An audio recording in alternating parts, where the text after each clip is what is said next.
Hello, beautiful people. This episode is unlike any I've published thus far, and that is because this is a mini episode, meaning I'm just going to talk to the camera or to you directly for 5 to 20 minutes about something that I'm interested in or a question I've been asked and expanding on that question.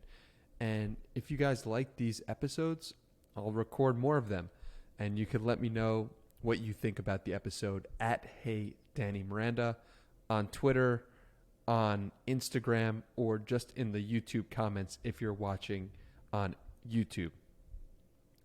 The topic and the question that I'm going to cover today is the following. Hey Danny, I'm interested in starting this challenge as well tomorrow. Any tips?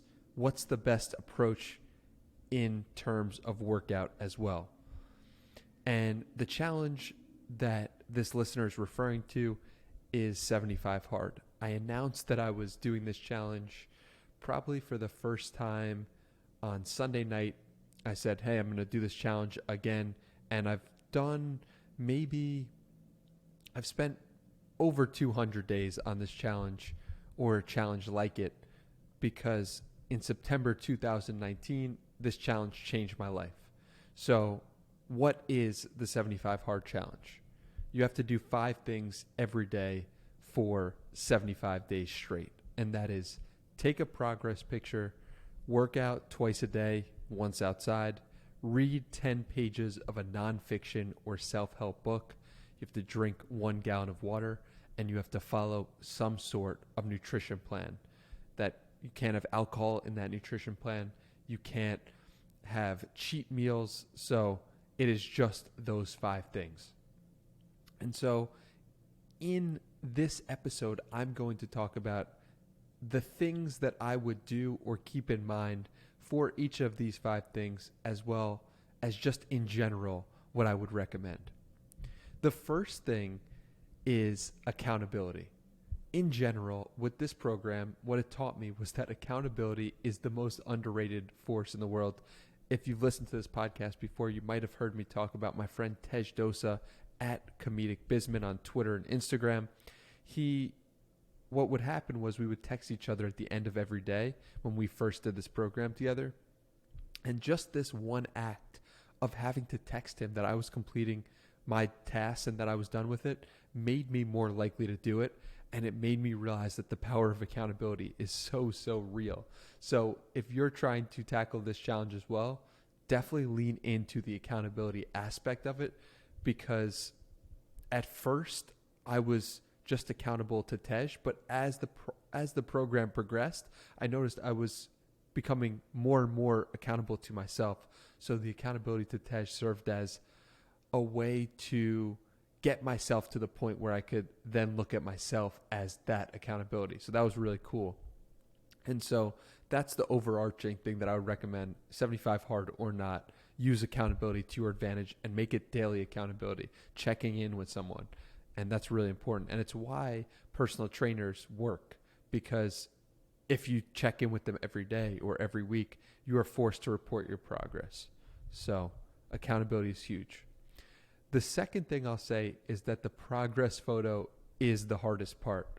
I had a friend, I won't mention his name, but he texted me after one day on this program and said, I got all the stuff done, but I forgot the progress photo. And this is really common because the progress photo is the most difficult thing about this program, which is weird because it's the smallest thing. But what you realize from doing this program is that the small things are actually the big things and will actually lead to the big things. So that's something that I think is important, and just understand that the progress photo will likely be the most difficult thing. It's where I've seen the most people fail the program as a whole. On the working out twice a day piece, one of them being outside, I highly, highly recommend that one part of this for you is a walk or yoga, because the initial thought is I'm going to make this as difficult as possible. And it is supposed to be a difficult program and to test you mentally. but you also need to bring in some rest days and some recovery days. So utilize walks to your advantage, because a walk is a great way and probably the most underrated form of exercise of just getting out there and being able to get some exercise in while being low impact to your body. Yoga is the same way, where you'll get your heart rate up or you'll stretch out your body, but you'll also be using recovery in that process. And doing walks and yoga make it a lot more likely that you'll actually see it through and complete this program. Another thing that I'll mention is about the reading 10 pages of nonfiction or self-help. Have 2 or 3 books planned out and have those books in your mind, because if you're not in the habit of reading 10 pages a day, you could be saying, oh, what book am I going to choose? And then you could finish your first book and then the second book could be nowhere to be found. So make sure you have 2 or 3 that are just in the forefront of your mind, or you've at least bought. Some just general themes about the program is like, have a post-it on your wall or make it your phone background that these are the 5 things you have to do every day, because what you quickly realize is that it's easy to forget one of them. It's easy to just drop the program because you forgot about one component of it that specific day. And the more it is forefront in your mind that you have to do these 5 things every day, the more likely you'll actually complete it.